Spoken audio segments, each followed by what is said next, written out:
One, two, three, four.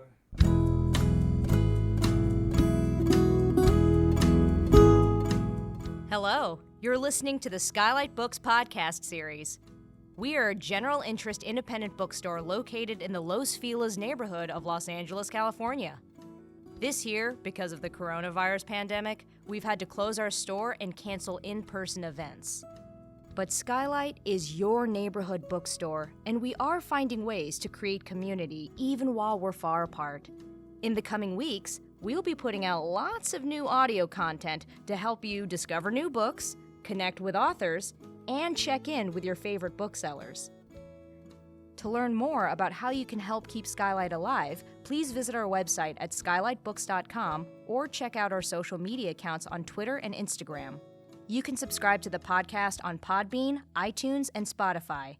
Thank you for listening and enjoy.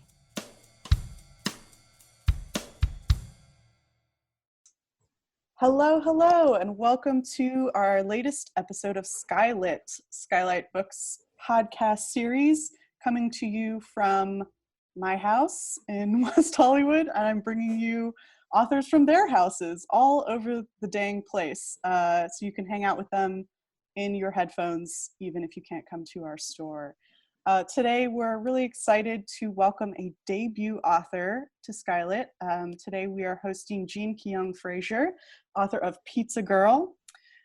She's going to be talking to us about her novel, and I'm really excited because I've read this book twice, and it's a delight.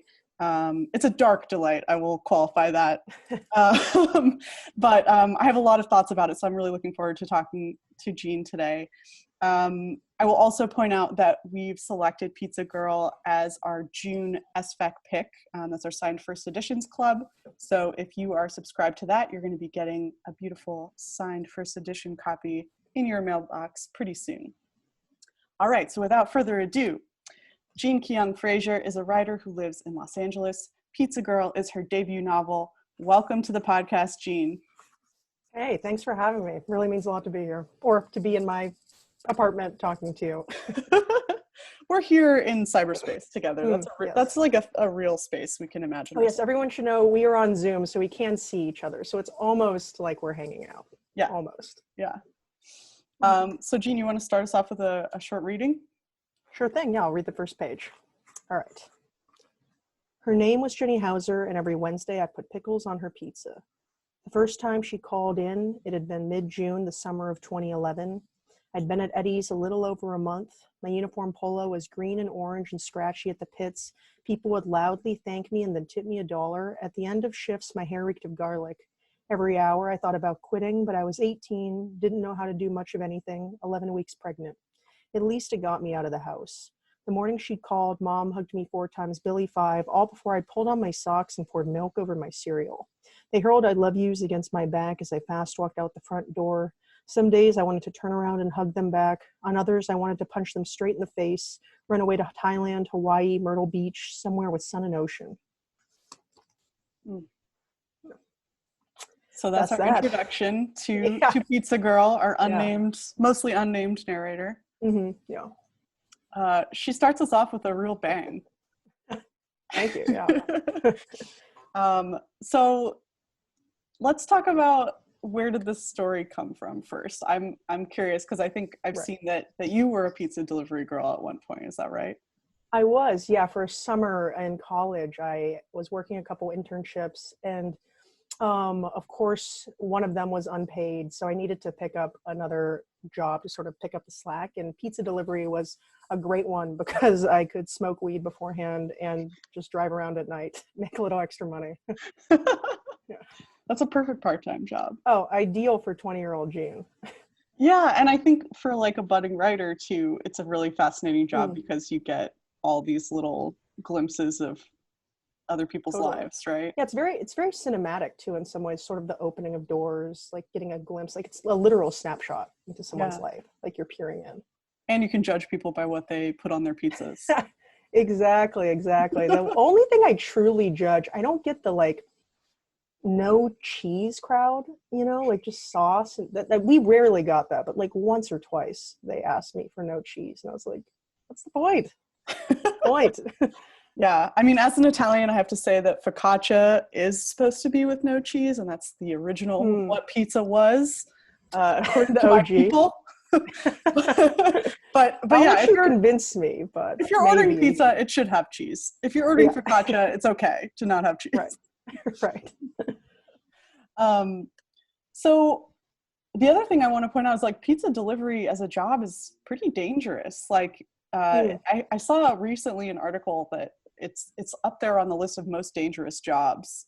Is it really? I had no idea. Yeah, I don't know the specific ranking, but it's pretty high up there, like in the top 20 most dangerous jobs. That's so, wow, who knew me, a little badass going around.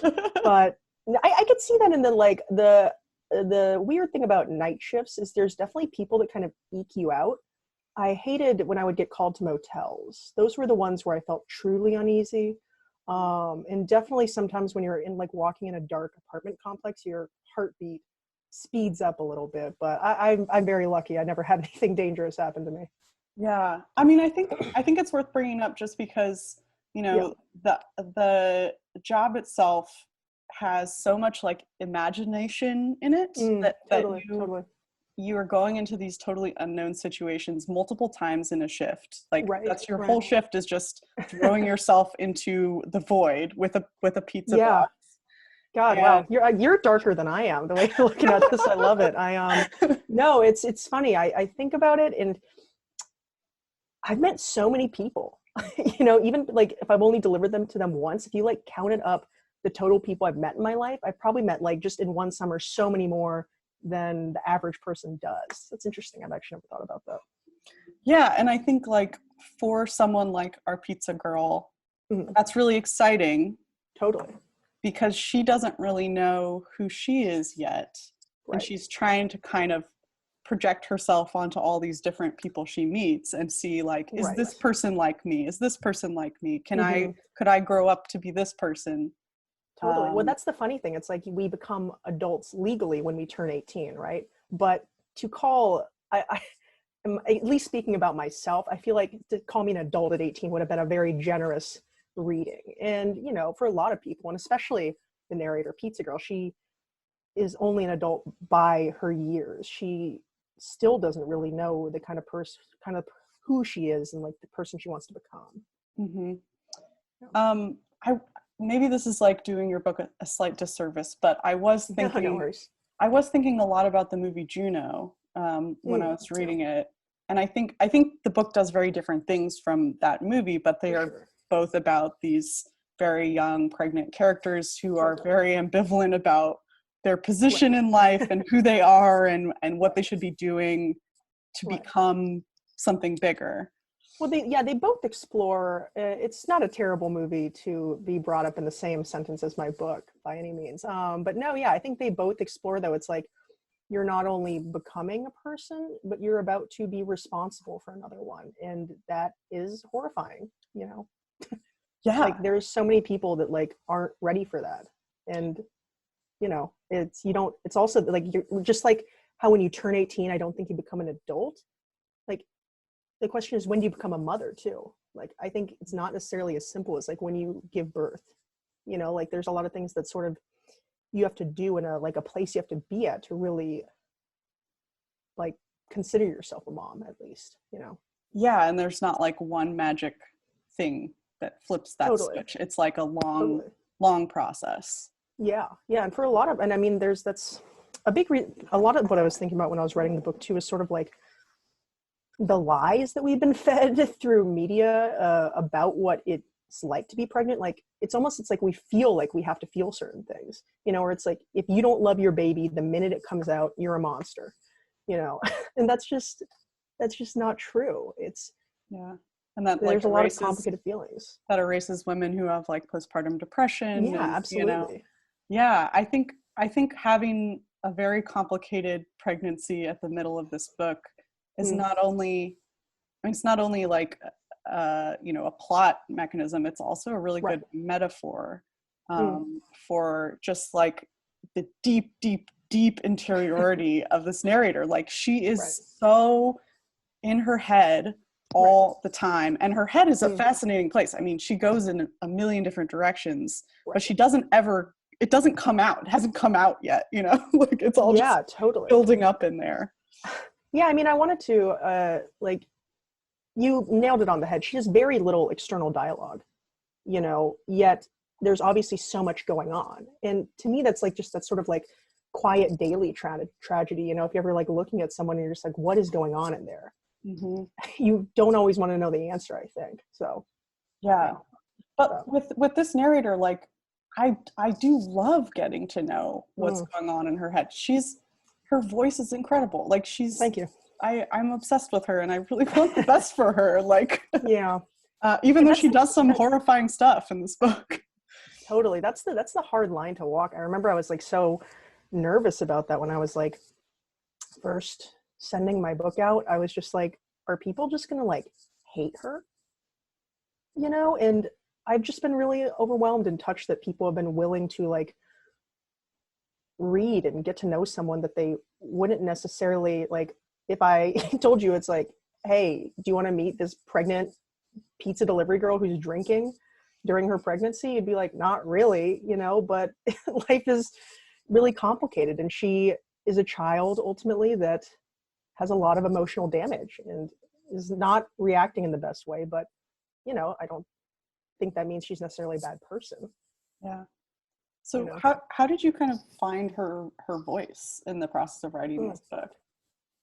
Yeah, I was, it sounds so goofy. I was like deleting my email inbox because like I was dating someone and they thought it was like insane that I had over 50,000 unread emails in my inbox. I think the term she used was sociopath. So I like went back in and I like was all the way back in like my high school era and I found these emails that I sent like my first love and I just like didn't even recognize myself like reading them. They were beautiful emails. They're really long and tender and poetic, the young poet in me.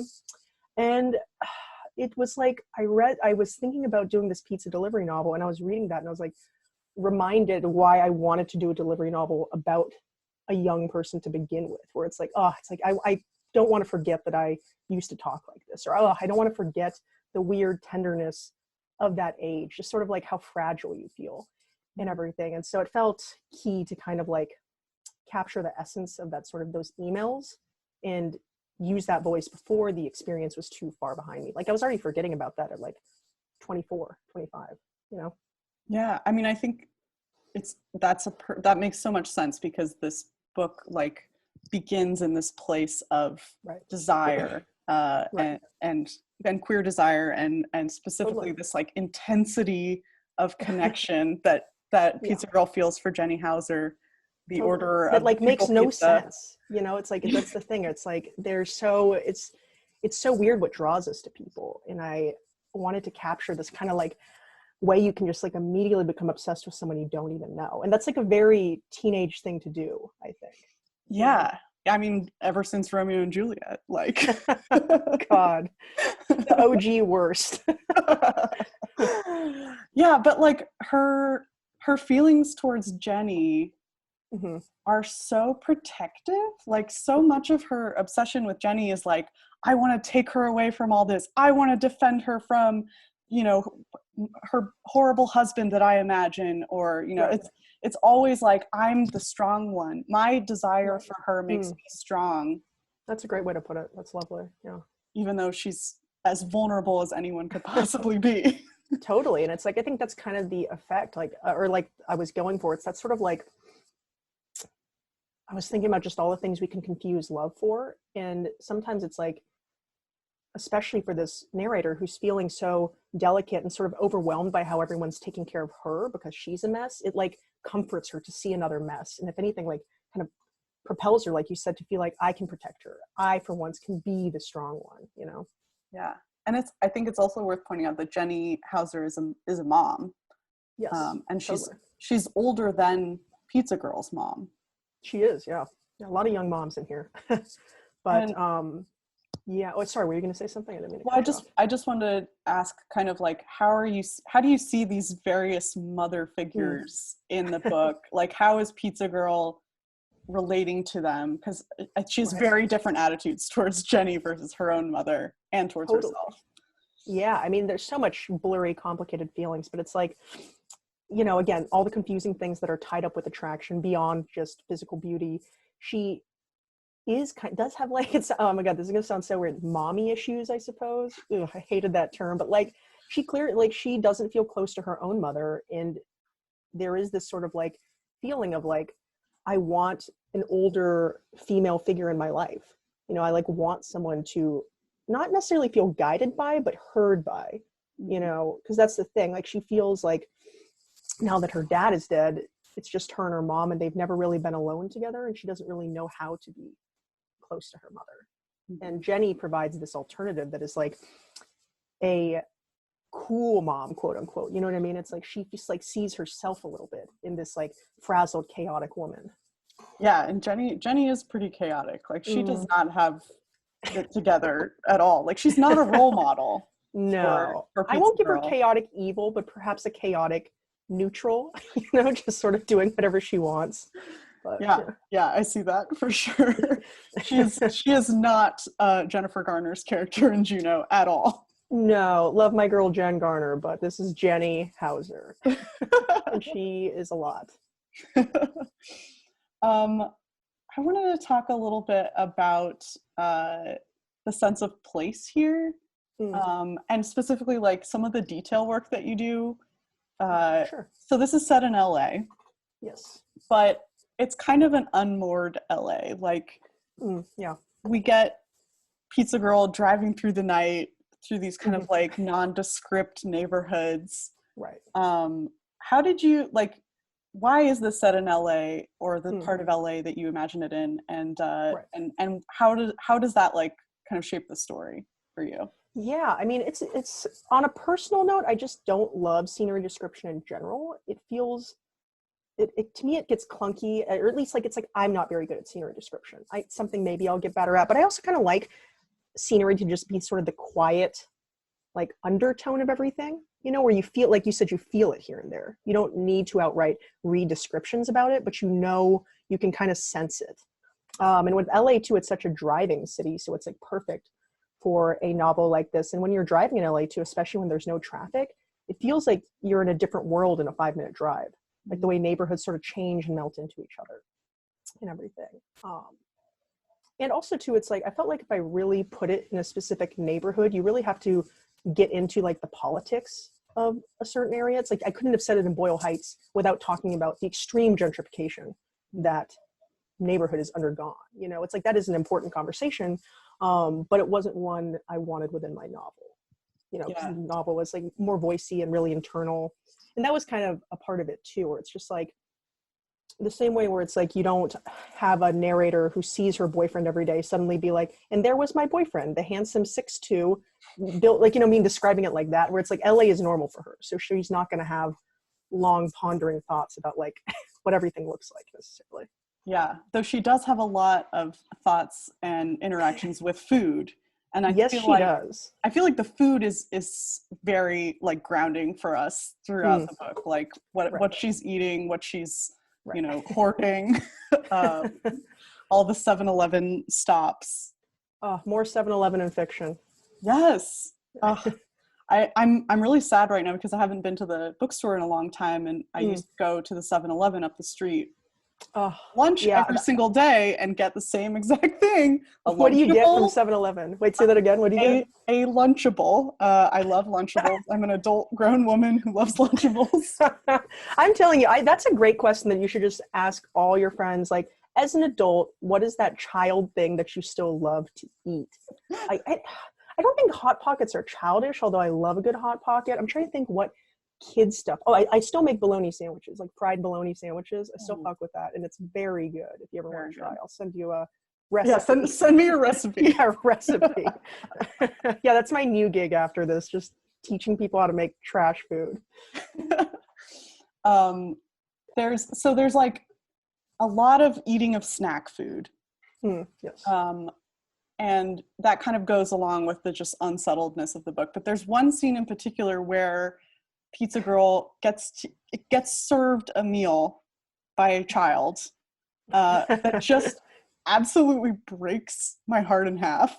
So I just wanted to point it out because you're doing stuff with food that carries a lot of weight Thank in you. this book.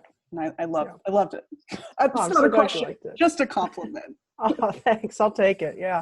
Yeah. I also thought it was like a fun one to write too, just because it's like how kids don't really get the sort of like, you know, meat, potatoes, veggies, things going together. They're just like, this is good. This is good. This is good. I'll just eat whatever I think is good and put it on a plate, you know? So transitioning from food into the other consumption narrative here, which is drinking and addiction. Totally. A little more serious. Yeah, let's take it down a notch. Let's get sad here. But I think it's worth pointing out because I think you are probably going to get some readers who are very concerned about a protagonist who is pregnant and as drinking. they should be. They should be concerned. Right. But what would you say to people who are like freaked out or turned off by that? Like why is it important to stick with Pizza Girl as she's, you know, making these bad choices? Yeah, I mean, it's tough because it's like, I totally will never be like shaming anyone for not wanting to read something, or like for some people just want to use literature as sort of like escapist stuff, a fun way to kind of unwind. So if it's not for you, I get it, but I will implore you, like, I don't obviously approve of pregnant women drinking during their pregnancy, but at the same time, it's like addicts are addicts, and she is a budding alcoholic, and even if she doesn't realize it, like, she can't seem to stop herself. And I really wanted to paint an honest portrayal of addiction, you know, and sort of explore too, like, just becoming pregnant doesn't turn you into a good person or like take away all your demons. Yeah, so I do hope people give it a chance, but I do understand that there is like upsetting material that some people just don't want to engage in. Yeah, I mean, I think from a literary point of view, watching this narrator spiral into more and more drinking, it's not about like enjoying her trauma or whatever, but it does take us somewhere beyond the addiction, which is to her relationship with her father, who's died. Totally. Yeah. Because he was an alcoholic, and I think that's following that and following her unearthing of that is really rewarding. Yeah, it's like, it's the question of how do we become the people we become? No one really wakes up and is like, how am I going to ruin people's lives today? Or if they do, fuck off. But like, for the most part, it's like, you know, we have like, hell is paved with good intentions, as they say, right? You know, and like traits are passed down and trauma is inflicted upon the people we love. And I kind of just wanted to get into that sort of headspace. Like, she is a perfectly decent young woman who is doing really terrible things. And if she continues doing these terrible things, she is going to become this person, her father, that she so detests. And there's something very tragic about that. Yeah, I think this whole book takes place on kind of that knife's edge. Like, totally. This is a decisive moment for her. Yeah. And, you know, just the slightest push could tip her to one side or the other. It's very tense. It's a tense read, like, because you were rooting for her so much. Totally.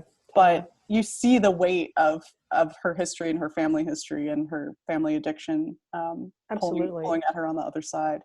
Yeah, I mean, that's why too I like wanted it to be a really tight, short novel. Like, it is something that you can read in a sitting, and if anything, I think that'll just like further along that tense sort of like exhilarating ride feeling. And yeah, I also just am a short writer in general. If I ever read a novel over 250 pages, I will be shook. That will be insane. We'll see if that happens ever. Well, I prefer short novels, so keep it up. Because I'm just going to flatly make that distinction. I only want to read short novels. Yeah. Writers, please listen. Thank you. Exactly. Well, I have some more kind of like crafty questions. Please, I love a good craft question. Love it. Excellent. So what was like the hardest part of writing this book for you? What did you work the most at in getting this to come together? Yeah, I don't, forgive me if I'm about to sound like a douche, but it's like, I know it, like, to make it like the voice work and to feel effortless just takes so much effort. You know, like even though the novel is short and the voice is very voicey and casual, to kind of like be casual and to make sure it still flows and still is like the like, I don't even know how to word this exactly, but it's like, I really did labor over sentences. Like sometimes it's just like, there's like a word that doesn't sound quite right, or it's like, oh, would she think like that? And you have to make really sort of key choices there, because especially when it's like a narrator who's doing really unlikable things too. And to kind of keep people in her headspace the whole time. Yeah. Did you have like a way of getting into her headspace? Did you have a little door that you would open? A little door. I don't know. I'm a big walker. I would just walk and think about her. And sometimes, you know, like at least for me, when a character is starting to become real, is when I would just be doing something in my day-to-day life, not even writing related, like buying a sandwich or talking to a friend, and I would like wonder what her reaction would be. I'm like, oh, I wonder what Pizza Girl would think about that. Or even like this other characters, I wonder what Jenny would say, I wonder what Billy would say. And that's an exciting feeling, you know, and it's just sort of like answering questions like that. I think that's another thing too. There's so much that, at least for me as a writer, and I think a lot of writers will agree with this, that you do that doesn't end up on the page. You know, whether that's like people outline or if they just sort of like write like descriptions about the character, it is important, I think, to know stuff like that. So you have that knowledge and you can kind of like turn it into something on the page. Mm-hmm. Yeah, you want your characters to have life outside of the immediate story that you're telling. Totally. Because then it's like whatever happens to them in the story, you have like you understand like them and how they might feel about that. Right. Yeah. Did you have a writing group as you were working on this? You know, it's so funny, because I was in grad school when I had this idea, but I didn't start working on it until my last semester, and I only workshopped like the first 20 pages. And I'm not a big sharer in general. I'm trying to be better about that, but no, I didn't actually. My agent is the very first person who read this, and that was before he was my agent. I just rando queried him, and he read it and liked it, and it worked out. He later told me it was the worst query letter that he ever read.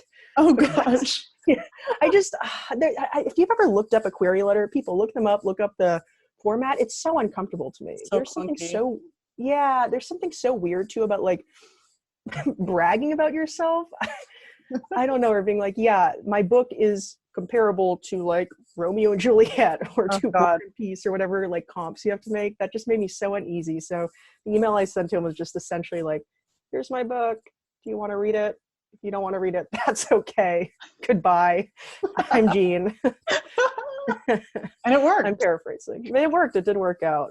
But no, yeah, the sharing, I'm in a writer's group now with some of my friends, and it's been like fun. We've definitely like in quarantine, weirdly like taken a little time off, and everyone's been really nice about it though. Because I think even if you are writing right now, it's sort of hard to engage and write feedback, and we've been very pro mental health during this period, which I appreciate. Yeah, that makes sense.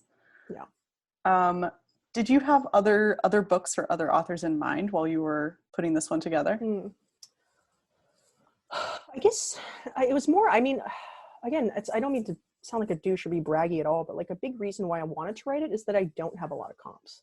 You know, like the closest thing I could perhaps comp it to, and I would love if people had comps to send me some. Like I remember my editor's assistant said, oh, we were thinking of Chemistry by Kyoung, and I love that. That's like now one of my favorite books, and it's incredible, and it's such a joy to be compared to that book. But yeah, I was just thinking more about the slacker genre in general and how like overwhelmingly male it is, where it's like there's only like perhaps 3 books that I can think of that fall under that female slacker category, and it's Otessa Moshfegh's My Year of Rest and Relaxation, The Idiot by Elif Batuman, and New Me by Hallie Butler. Love Hallie Butler. She's incredible. So damn cool. I definitely got a little Hallie from some of Pizza Girl's sort of inner monologues. Yeah, that's another one. An assistant at the agency where my agent works sent me a copy of New Me. She was like, I feel like this would be right up your alley. And I read it. I was like, oh shit, this is like It's a very similar voice in some ways. Different circumstances, but I would actually say that Jillian, yes, her please. first book, is a better comp because it's about Which this book is very. this? It's called Jillian by Hallie Butler. Oh, okay, cool. I think they just reissued it because it was like some really small press that you couldn't find. Love that. I legit am writing that down. It's great, and it has like a similar sort of like obsession relationship. It's two female friends, and then there's also some very shocking violence that happens. Oh shit! All right, I'm in. Yeah, it's great. Sold. Yeah. Well, so what do you think? Like, going back to the idea of the female slacker, right. why do you think it's important that there be more female slacker stories out there in the world? Yeah, I mean, it's like it's not as big of a deal as other representation stuff, but it's like by not having female slackers, you're saying a lot by saying hold on, what am I trying to say? Okay, by not having female slackers, it's essentially saying that fucking around is a specifically male thing. Like that women aren't allowed to be a mess. Women aren't allowed to be, unproductive or have like kind of an existential crisis in the same way. So it felt key in that small little way to just, have a girl that was kind of like just flailing, Yeah. Well, in a very millennial way too, I think. That totally makes sense. And I think for a long time, the trend in literature about young women was like, oh, this is the plucky girl who's going to overcome her obstacles and, Exactly. found the first female surgery team. Or exactly.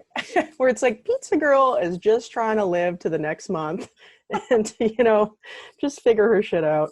Yeah. I mean, I will also point out that she's 18. So it's, yeah, like, she's a slacker now, but like you'd have no idea what life holds for her. And I think totally, and that's ultimately the beauty, I think, where it's just like we have to remind ourselves it's just like this. I think it's easy to sort of get pulled into the book and be very stressed and like your heart pounding kind of feeling, but it's like the book takes place over just like a couple months. She, whether this will be a good or bad thing, I have no idea. She's gonna have a long life, and hopefully she uses this experience to make it a good one. Yeah. So I don't want to give anything away, but right. is it a spoiler to say that this book begins and ends with the same sentence? I'm okay people knowing that one. Yeah, okay, I can cut it out if you don't want anyone to know. No. Keep it in there. No, I'm glad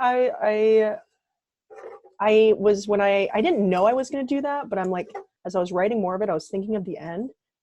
And then I got the image in my head of her driving with her hand on her belly, like finally acknowledging her child, like that it's coming, whether she's ready or not. And I was like, oh man, it would be perfect, I think, for her to start talking to her child. And I was like, oh man, the very first line, like this is her conversation to her child in some ways, Yeah, and I think what's so great about that choice is that it reframes the whole book that came before. Totally. As I'm going to try not to say too much, but it recontextualizes a lot of the stuff that she tells us, and with the idea that we aren't necessarily the audience that she's speaking to. Yeah, totally. And again, like there's a lot of ways to feel about the ending. I think it'll speak to like sort of how you view life and the way people, if people can really change, but to me, it's a hopeful one, and it's at least a step. It's an acknowledgement, and I'm always rooting for Pizza Girl. Yeah, I felt hopeful leaving this book too. I'm glad, yeah. Yeah, and I think if you can take that moment to look back at the story, knowing what you know at the end, totally. you'll feel hopeful too. You won't feel like, oh God, Pizza Girl's stuck in this cycle. Yeah. Yeah, I mean, that is a way to view it too, but I choose to be hopeful. Yeah. That's a good way to be. Yeah. Well, I feel like that's a really good place to kind of stop, but I wanted to ask if you had anything else you want to talk about or, No, the questions, thank you for the questions. They were so wonderful and thoughtful, and it was like great talking to you about it. Truly. Well, I had so much fun reading this book, and I really, I have more things I want to talk about, but I don't want to go on for too long. This is about you and your book, and not about my, thesis that I want to write on it. I am honored you want to write a thesis. That is so sweet. All right. So I think we're going to end our conversation here. Jean, thank you so much for coming on our podcast and talking Pizza Girl. We love hell her. Yeah. Hell yeah. It was truly a pleasure. Love LA. Love Skylight. All right. Well, we hope to see you in the store Sunday soon. Yeah. See you 2021. Thank you for listening to the Skylight Books podcast series. Please don't forget to visit our website at skylightbooks.com and make sure to follow us on Twitter and Instagram. Also, don't forget to subscribe to this podcast for more author talks and bookseller conversations. You can find us on Podbean, iTunes, and Spotify. Stay safe and healthy, and we hope to see you back in our store soon.